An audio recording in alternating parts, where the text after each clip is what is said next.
Dhamangaon railway तालुक्यात overtake करणाऱ्या अज्ञात वाहनामुळे दुचाकीला भीषण अपघात झाला असून यात देवगाव येथील एका व्यक्तीचा मृत्यू झालाय.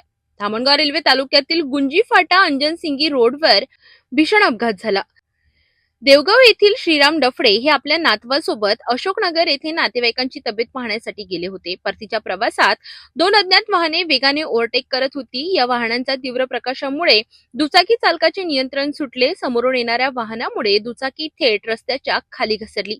या अपघातात मागे बसलेले श्रीराम डफडे खाली पडले आणि त्यांच्या डोक्याला गंभीर दुखापत झाली. अपघातानंतर त्यांना तातडीने ग्रामीण रुग्णालय धामणगाव रेल्वे येथे दाखल करण्यात आले. मात्र वैद्यकीय अधिकाऱ्यांनी तपासणी करून त्यांना मृत घोषित केले. ओव्हरटेक करणाऱ्या अज्ञात वाहनामुळेच हा अपघात झाल्याचा प्राथमिक अंदाज व्यक्त केला जात आहे. शवविच्छेदनानंतर मृतदेह नातेवाईकांच्या ताब्यात देण्यात आला असून या प्रकरणाचा पुढील तपास दत्तापूर पोलीस करीत आहेत. या दुर्दैवी घटनेमुळे देवगाव परिसरात शोककळा पसरली आहे.